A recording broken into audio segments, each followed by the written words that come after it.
Paz do Senhor, meus irmãos, como é que vocês estão? Aqui é o presbítero Rafael. Meus irmãos, eu quero aproveitar esse lugar aqui, esse ambiente, para podermos falar um pouquinho sobre essa revista. Conhecendo o Novo Testamento. Conheça o Novo Testamento.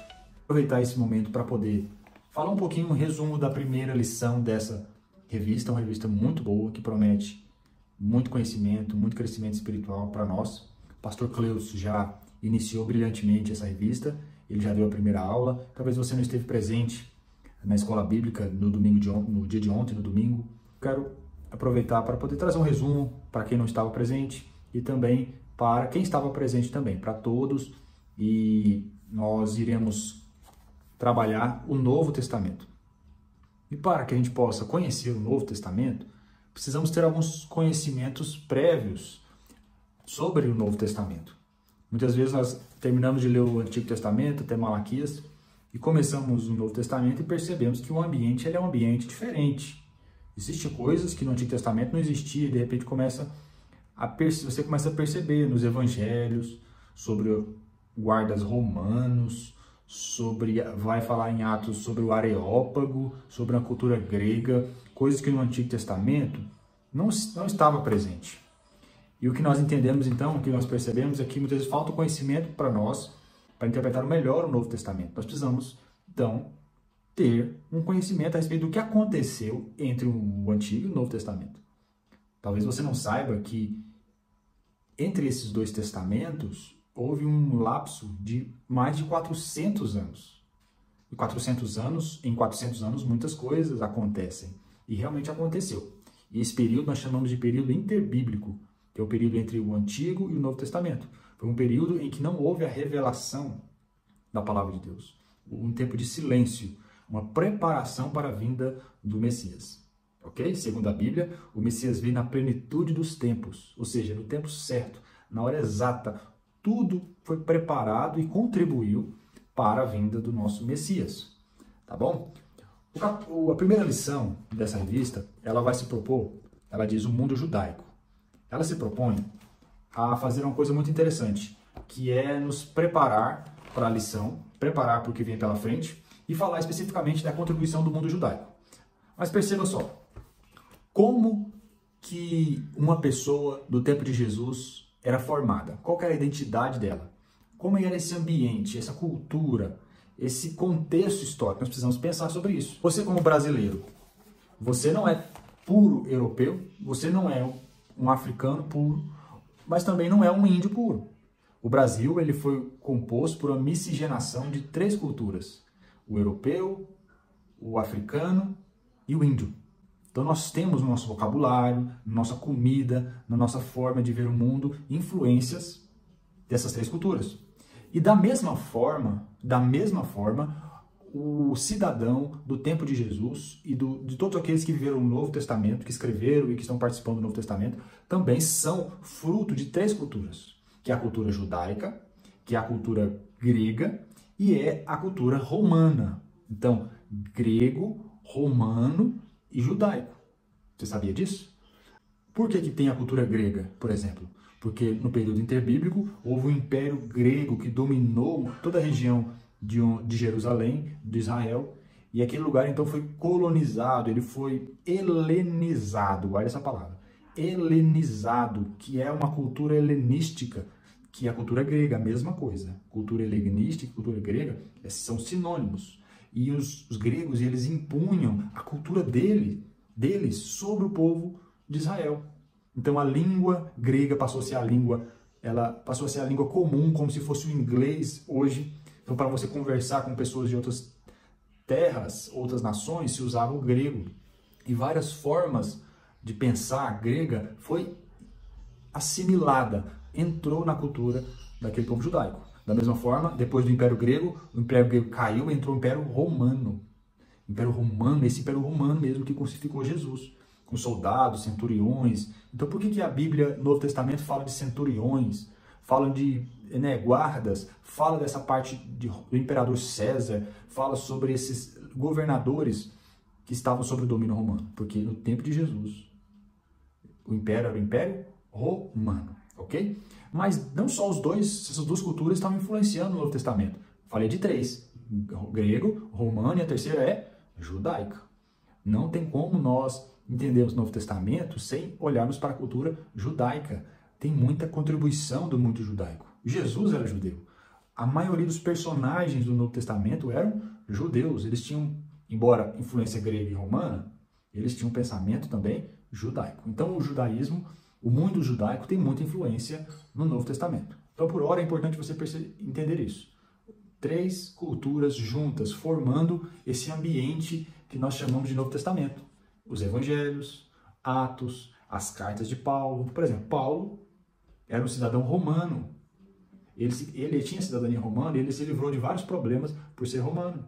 Paulo também, em Atos, vai em Atenas e começa a conversar no Areópago com os filósofos daquela época. Perceba, para você poder entender melhor toda a leitura do Novo Testamento, você precisa entender o que eu falei até aqui, que é essa influência dessas três culturas. Então, vamos falar agora do mundo judaico. Mundo judaico. Qual é a contribuição do mundo judaico para o Novo Testamento? Quando você for ler o Novo Testamento, você vai perceber várias citações do Novo Testamento do Antigo Testamento. Várias citações dos profetas, várias citações do Pentateuco. Há, na palavra de Deus, várias citações dos Salmos, que era um texto estritamente judaico. Só os judeus tinham o Antigo Testamento, era a lei deles, certo? Então essa escrita judaica, a escritura judaica, ela faz parte do Novo Testamento em citações. Várias vezes nós temos essa citação. Jesus, inclusive, usou o Antigo Testamento para basear e legitimar os seus ensinamentos. Então perceba, por exemplo, em Mateus 1, 23, o evangelista, quem escreveu o Mateus 1, 23, ele cita Isaías 7,14, quando ele vai falar do nascimento virginal de Jesus, como se fosse um cumprimento de uma promessa. Mateus tem muito isso, porque Mateus, ele tenta provar para o judeu que Jesus era o cumprimento da promessa de que o Messias iria. Então ele cita muito o Antigo Testamento. Então em Mateus temos citação de Malaquias, temos citação de Oséias, temos citações de Isaías, citações de Gênesis, temos citações de Salmos e assim vai.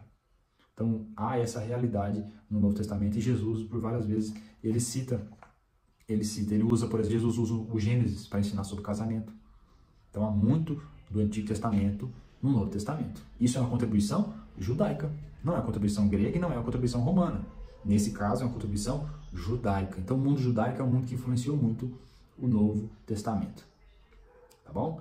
Jesus, ele citou o Antigo Testamento? Citou. E Paulo? Também. Paulo citou muito o Antigo Testamento. Por exemplo, ele cita Abacuque 2:4, lá em Romanos, quando ele vai escrever para a igreja de Roma. Ele vai citar o justo viverá pela fé. Ele vai citar o Antigo Testamento. São várias citações. E às vezes a gente não percebe. A gente vai lendo ali, e às vezes a sua Bíblia não é a Bíblia que te aponta isso. Você vai lendo e você não percebe que aquilo é um texto do Antigo Testamento que está sendo citado no Novo Testamento. Bom, um outro ponto, a teologia judaica também.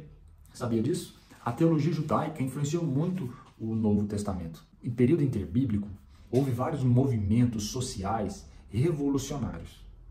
O que eu quero dizer com isso? Depois da Grécia e Roma dominando ali aquela região, o povo começou a ficar revoltado, o povo começou a ficar oprimido e buscava um redentor, uma esperança para a libertação. E o Messias era essa figura esperada de que viria aquele que ia trazer libertação. Então muitos pensavam que essa libertação era através da espada, era através da guerra. E então levantavam-se homens que pensavam ser o Messias e usavam então seus movimentos sociais, políticos, revolucionários para lutar contra o Império Romano, para poder libertar aquele povo. Por exemplo, os Zelotes, talvez você já tenha visto isso na Bíblia, Simão o Zelote. Os Zelotes eram um movimento revolucionário que queria a libertação através da espada. Então muitas vezes os líderes zelotes eram tidos como um Messias, eram candidatos a ser o Messias, o libertador. Então perceba, a expectativa, a leitura teológica dos judeus em relação ao Messias era uma leitura literal de um Messias libertador na base da espada e da força. Então tinha, quando Jesus veio, essa esperança. Por isso, quando falavam que Jesus era o Messias, isso trazia muito medo aos líderes romanos, trazia muita esperança para muitos judeus.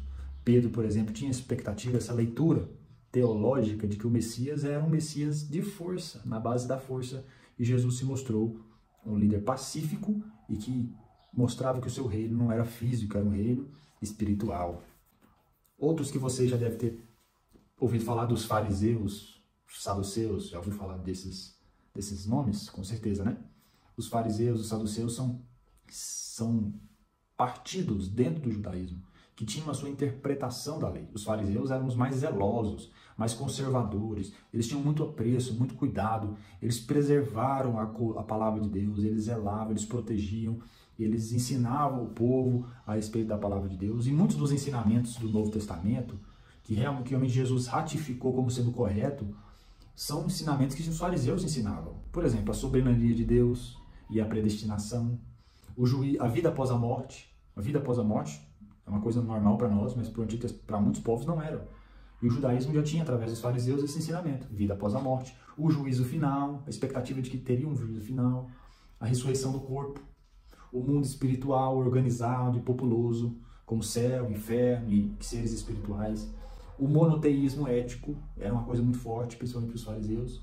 E também aquela esperança escatológica de que um dia Deus iria trazer juízo e trazer redenção para a terra. Então perceba que muitos desses ensinamentos que Jesus ensina, os fariseus também já ensinavam antes. Perceba a contribuição de tudo isso? Jesus ratificou, Jesus concordou, mas também Jesus em muitos momentos, obviamente, questionou, refutou, contrariou, enfrentou os fariseus pela sua hipocrisia.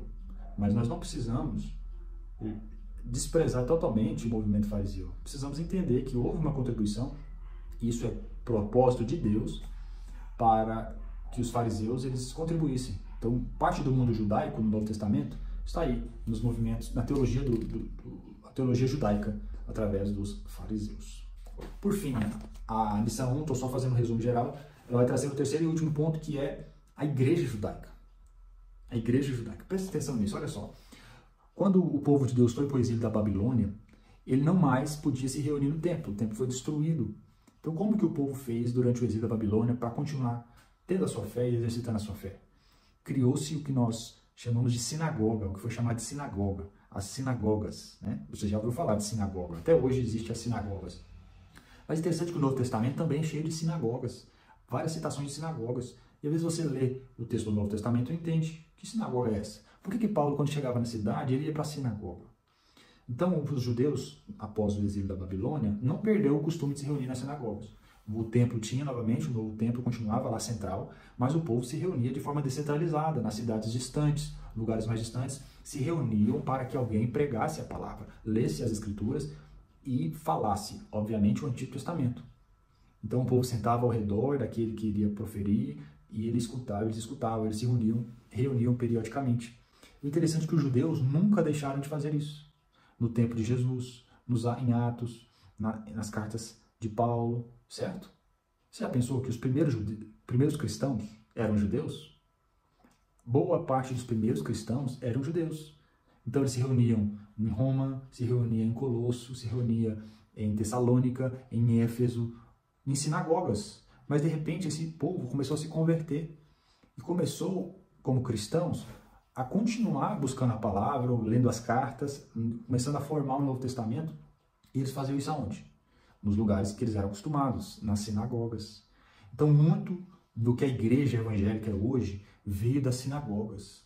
Esse jeito de cultuar simples, lugares normais, em volta da palavra, alguém falando e outra pessoa escutando, cânticos, oração, tudo isso é muito contribuição do mundo judaico. Você sabia disso? Isso mesmo. Então, muito do que a igreja hoje evangélica é muito parecido com o jeito de culto da sinagoga.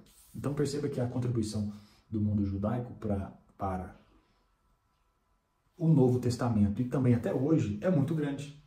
Então a primeira lição dessa revista ela vai mostrar como que o mundo judaico contribuiu para o Novo Testamento. Então ao ler o Novo Testamento, comece a pensar sobre isso.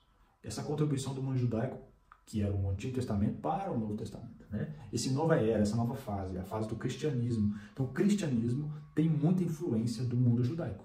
O cristianismo não é o judaísmo. São religiões totalmente diferentes, de propósitos totalmente diferentes. Mas há uma contribuição. Né? E Jesus veio não para destruir e desprezar a lei, o Antigo Testamento, mas ele veio para ratificar, cumprir e dar o significado real e verdadeiro das coisas, tá bom? A próxima aula, a lição 2, eu espero que vocês estejam participando da escola bíblica, é a lição que vai falar sobre a influência agora do mundo greco-romano. Falamos do judaísmo, mas tem duas ainda influências, Grécia e Roma, no Testamento. Então é importante a gente saber qual a influência da Grécia, do mundo grego e do mundo romano, que é a próxima lição, tá bom? Fique com Deus, os abençoe, até a próxima.